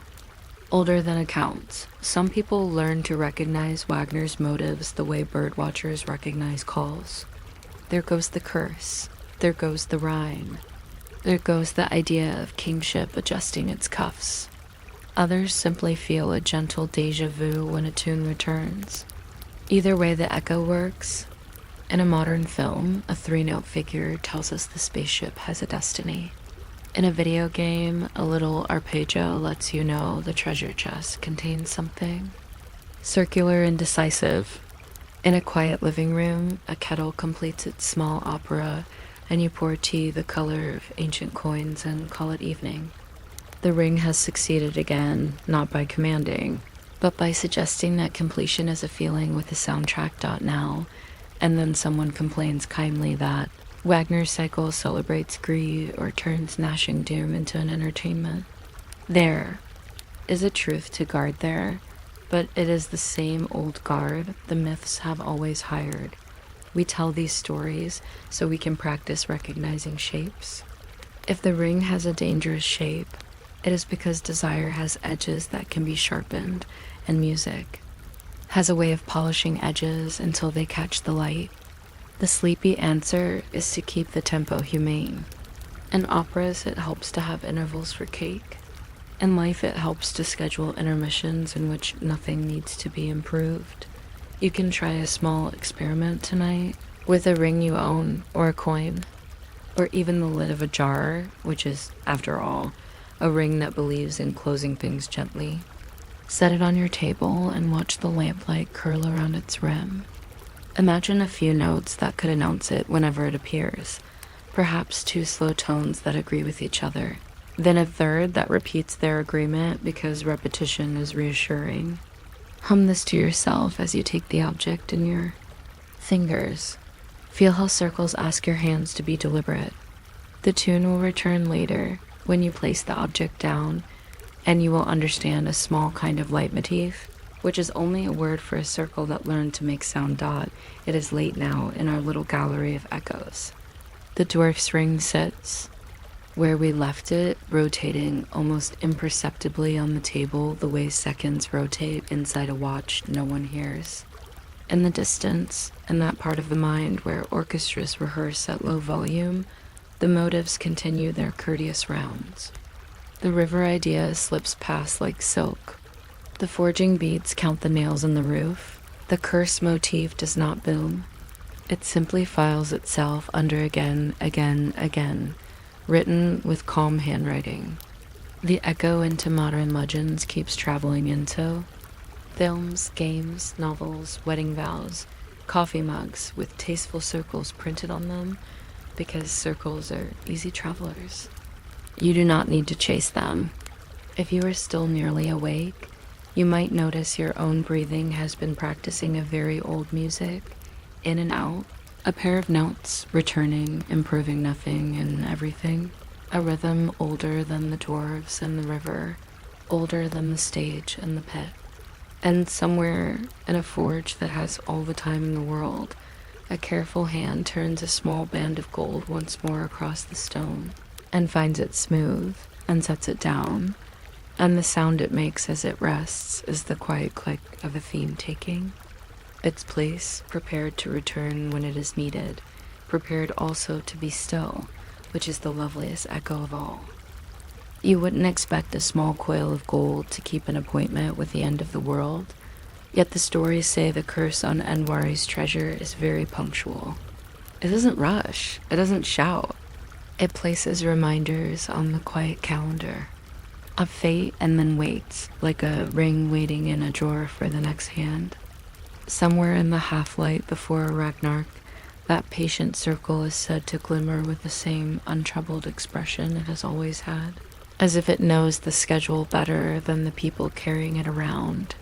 That is the sleepy curiosity of this tale, a neat piece of jewelry, minted in a cave, keeping time for giants, kings, and the last sunrise. If you're still awake in a little while, you can tap whatever polite button helps you find your way back to these night stories. If you drift off instead, the ring will dutifully remember we paused. Circles are good at that dot by the time the long winter begins. The treasure has already done much of its work. Though work here means a kind of humming pressure, a suggestion that more is needed, more gold, more oath, more seat at the table. Not all curses storm about. Some simply enforce a tidiness that cannot be satisfied. The horde wanders through vaults and wedding chests, through dragon breath and court gossip, gathering promises and frictions the way wool gathers burrs. The dwarfs, who are not sentimental about metallurgy, describe this gently. Gold loves to be owned, they say, but it is allergic to owners. So when the first dry snow of Fimbulwinter feathered down, there were already old accounts unsettled. A treasure on one coast had displaced a jar of grain. A ring on another coast had replaced an apology. Further north, a king polished a bright arm ring and imagined a future where all his arguments arrived pre-won. The curse does not have to change the weather. It only needs to keep receipts, and it is very good at keeping receipts. Some nights, when fisherfolk sat mending nets by Saloyal lamps, they told it more simply. They said a dwarf once cursed his gold so that it would ruin whoever tried to feel bigger by wearing it. They would say this in the tone people reserve for sea safety rules. Don't turn your back on a wave. Don't count on a calm that hasn't happened yet. Don't slip your hand into a story that wants your hand for itself. Then they would pass the comb of a rib bone through the twine and tell the young that a gold ring could be friendly pressing down a letter, holding closed a pouch, yet it never forgot what it was made to remember. In that slow talk, you can almost hear the beginning of the end. Not a trumpet, just the clink of a small circle, the click of a clasp, the little syllable of a drawer shutting, when the skalds recited the run of things that would lead to the last. Battle, they put plenty of weather in it, frost that wouldn't end. Wolves growing brave, ship nails finding their way into a hole that would float on tears, but the treasure has a place as well. Under the stories like an undercurrent. The hoard that once fed a dragon becomes an argument about borders. The ring that once made a bargain becomes a bargain about making rings. A harmless-looking twerk persuades a cousin to take a view of inheritance shaped like a closed fist. None of this is dramatic in the moment. It's the sort of paperwork that moves slowly across a table and accrues signatures. And when something accrues long enough, it begins to feel ordained. A nice irony hums here, Ragnarok, which sounds like thunder is prepared by domestic tasks. People counting, adjusting, counting again. The world ends the way large libraries go quiet at night, not with panic, but with a firm door. Locked on time dot in the halls of the gods, where bright chessmen once clacked on a board that had the friendly Smell of beeswax, someone is always polishing something. A spearhead, a cup, a ring that promises 7 kinds of plenty every 9th night.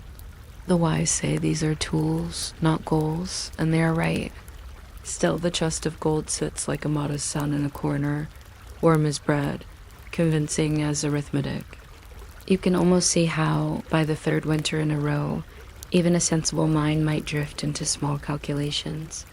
This much gold could settle the giants perhaps with gifts, or replace a treaty with a single excellent bracelet, or cheer a village. That has been staring at the same 3-root vegetable since autumn. The curse is not a voice, it is a nudge.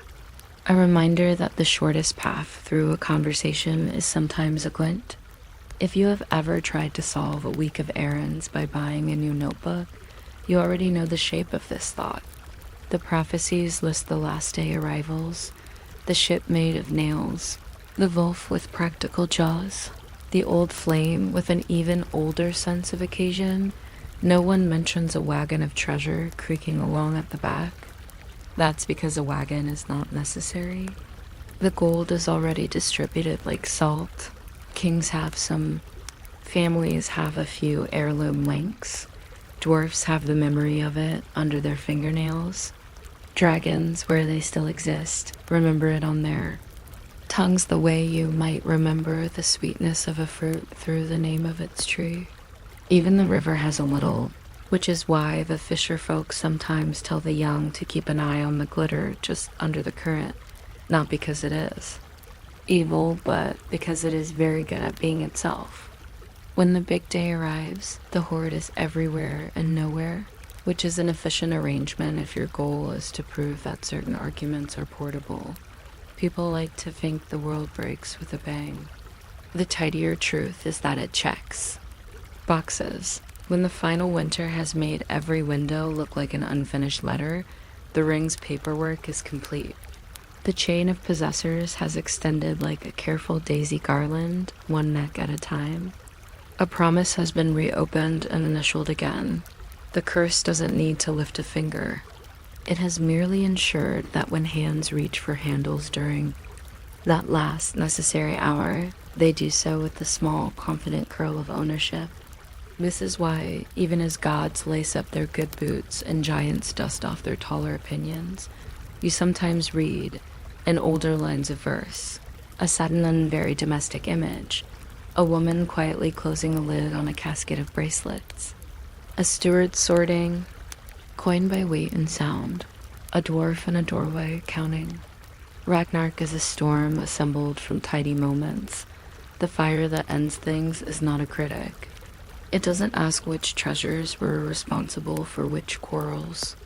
It has the manner of a municipal worker completing a route, lamp to lamp, rooftop to rooftop, gold to gold.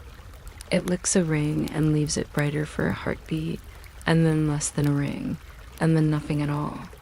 In that last respectful instant, some say, the treasure achieves the neatness it always pursued. No more negotiations.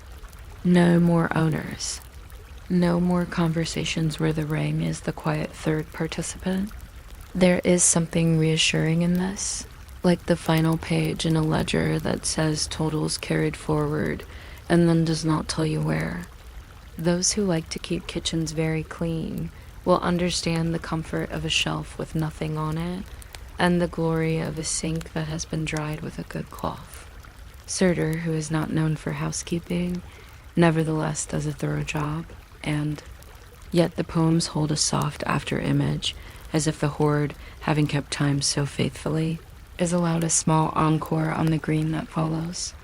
The seeress sees a field, and on it, in the new grass, the chessmen glen again, the very pieces the gods used in their brief, uncomplicated mornings long before the curse began to collect business cards. They are gold as butter and as careless as children's toys, and they do not carry a single argument, not even a tiny one. This detail is so strange and so gentle that people who prefer dramatic endings sometimes ignore it, but it's there. A sleepy footnote, after the soot, a game, after the curse, a picnic. Perhaps this is the ring's good behavior returning as a different hobby. Perhaps it is only a way of saying that patterns like to repeat at a safer volume. If you walk around this picture very slowly, you notice pleasant housekeeping matters. The river that once hid coins is still water, only quieter. The dwarfs, who are resilient in both myth and mining, are rumored to peep out of new hills with a professional interest in whether the bedrock has reset. A dragon snores in someone's memory, but only in the way a kettle remembers heat. People have to decide again what to value, a question that in generous times is answered with bread. And yarn and songs, though a ring might try to volunteer. Someone will find a small circle in the soil a buckle, a bit of someone's old promise, and clean it with a thumb. And for a brief moment, the curse will consider getting up, then sigh and lie back down. The stories never state this outright, that they give you the shape. Even doom has a bedtime. There is a joke the old storytellers liked, the sort that makes you smile very quietly so as not to wake a baby. They would say that if a ring could blush, Andvari would, not from shame, but from recognition. It has seen this all before. Long winters and tidy fears, bright fires and the sudden realization that a cupboard cannot hold comfort, only cups. Then green things and games with gold pieces that are just pieces. It's possible that the ring enjoys the repetition. Circles are famous for it. If you have ever had the same thought 3 evenings in a row about rearranging a shelf, then refused to act on it and felt a little freedom returning to the room, you have rehearsed the joke perfectly. And despite the lists of final events, the wolf that does not miss, the serpent that has measured its own horizon, the bright one, with a sword that owns its own weather, the curse goes about its duty with a clerk's small pencil. You can imagine it behind a high desk, not judging, only noting. Another promise nudged by shine. Another door opened by glitter. Another path shortened by the weight of a bracelet. When the last page of the last book is turned and filed, there is a moment of luxurious quiet, like the pause after sweeping when you lean on the broom and regard the clean floor. The curse has kept the appointment. It has arrived exactly on time in all the little ways that make big words possible. Then the desk is gone, and the pencil, and the floor, and the room, and finally the word appointment, which the grass does not need. If you are still with me, perhaps lying on your side and listening to the tiny shifts of your own house, you can try a soft experiment. Imagine a ring you have seen, a wedding band, a key ring, a jar lid with confidence, and picture it set upon a windowsill where the last light of evening turns objects into suggestions. Notice how harmless it looks. Notice how your mind immediately starts sorting the world around it, as if the circle were a frame that asks for a picture. Then imagine the same circle after a night of snow, puffed with brightness, sitting on the same sill as if nothing had happened, which to a circle is true. In that uncomplicated pose, you have Ragnarok in miniature, a pattern keeping its appointment, then keeping another. We could, if we liked, walk through the whole prophecy again in a calmer tone. The long winter that specializes in sameness. The arguments that turn from suggestions into routines. The day when routines meet routines from the other side of the river, and everybody has the decency to arrive in clean boots. The fire that tidies more than we remembered owning. The board in the grass, but there is no hurry. The ring will wait. It always has. It will sit in the drawer of this story with a patience that borders on hospitality. And when you open the drawer again, it will not say where you have been. Only take its place on your finger for another slow circuit, another gentle experiment. In what happens when a shape asks the world to be as tidy as itself. So the curse meets Ragnarok not with a clang, but with a practiced nod. It has contributed as much as a circle can contribute, which is a great deal if you give it a shelf and a little attention. The rest belongs to weather and schedules, to wolves with their respect for closure, to flames that do not read reviews, to green blades that do not consult budgets.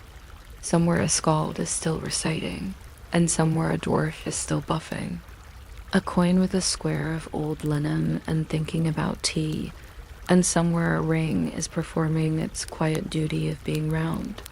If your eyelids feel heavier than they did a few minutes ago, that is only the circle of the evening completing itself. If you wake later and wonder where we left the treasure, you'll find it exactly where circles like to rest, in the place. Stories go when they are done for now, but not finished.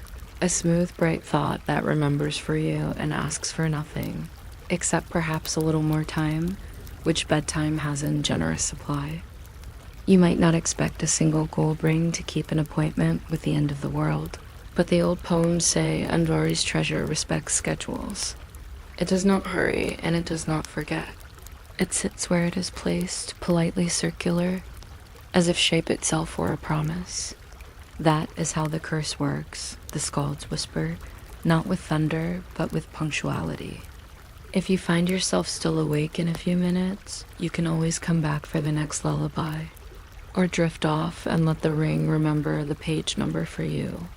Circles are very good at keeping places dark by the time cold begins to nest in the rafters and the long winter puts its elbows on every window.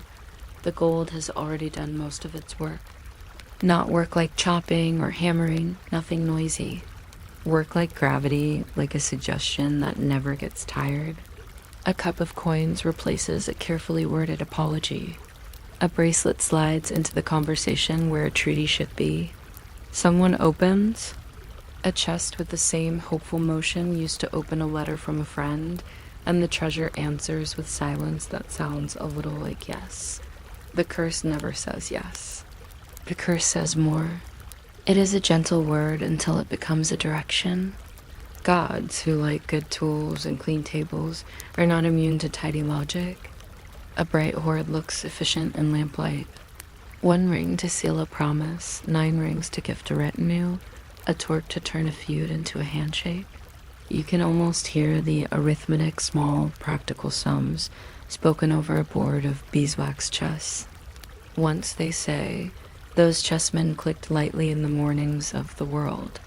Now each move seems to bring the box closer to the edge of the table. It is still a game. It is just a game with excellent gold pieces, down by the rivers where fishermen explain weather as if it were a relative who sometimes stays too long. The tale is simpler. A dwarf named Andvari lost his gold through trickery. He cursed it with a sigh that turned into a law. Anyone who tried to be larger through possession, he said, would become smaller by the same measure. They tell it the way you teach a child, not to turn their back on waves. Don't pretend a ring loves you. A ring only loves being a ring. It loves the neatness of fitting itself and everything else. Into circle dot as winters stack like plates, the hoard travels in polite steps. A dragon once used it as a nest. Dragons appreciate solid investments, but even dragons have cousins in gossip, and the gold moved on. It glowed in a king's hall and turned a laugh into a firm-lipped grin. It rode in a bride's dowry and diluted every promise down to its shine. It slept under a floorboard in a longhouse that smelled of smoke and dill, near a small wooden box where someone kept spool ends and keys and 2 smooth pebbles for luck. At each place it behaved well. That was the trick. Nothing misbehaves like a well-behaved object with perfect memory. The seeress, sitting on her high seat with everyone's questions in her lap, mentions the ring only indirectly when she describes the end. She talks instead of a ship made of nail pairings, very practical and unromantic, and of a wolf with an appetite for punctuation. She speaks of the ash tree that knows too much and therefore stands still, and of a fire that tidies in bulk. Somewhere beneath those brighter items, the curse is laying out stationary. It has a ledger. It is balancing columns. Ragnarok sounds like a hurricane in popular retellings. In the old, drowsy telling, it is a filing cabinet closing with a click. That means done. On the last morning before the last evening, people move as people always do with the small rituals that make a day a day. A pot is warmed. A strap is buckled one hole tighter than usual. Someone pauses in a doorway to look at weather as if it were an old friend arriving. And somewhere a ring is put on because a ring is always put on. The fit is exact. The little rotation over the knuckle is familiar. The curse likes familiarity. It does not need passion. If you have ever tried to improve a difficult week by buying a very pretty notebook, you already understand this moment. The notebook is innocent and excellent at being a notebook. The week, however, becomes a circle. The battle that follows does not ask for gold, yet the gold sends its regards. It has already taught every hand that were it a shorter way to reach for power. So when shields blossom across the plain and the ground has that complicated smell of trampled grass and old iron, everyone carries a small echo of the ring's lesson. Make it simple. Make it yours. Even the sky seems to approve, choosing one weather and committing to it. The curse meets Ragnarok the way a calendar meets a holiday. By showing up with a neat little square, already printed in red dot fire, arrives with its municipal manners. It touches rooftops methodically. It reads the world the way a careful cook reads a recipe measurement by measurement. It does not hate the gold.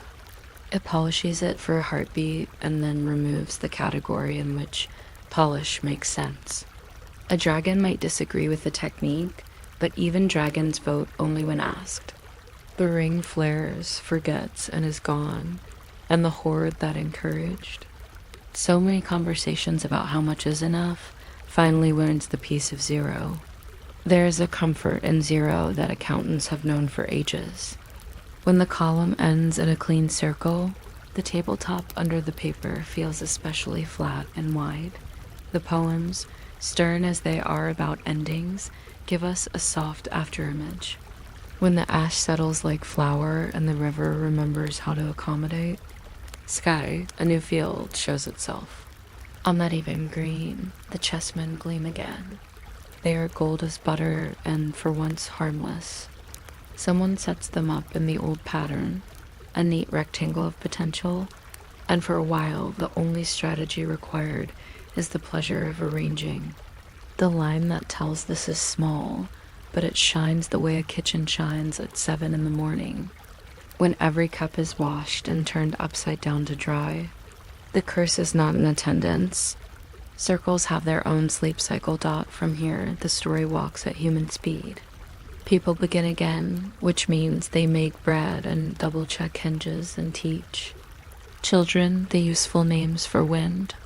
They also, being themselves, discover glimmers under the grass.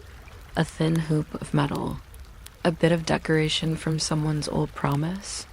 They bring it to the doorway and rub it with a thumb and smile at the idea that something survived.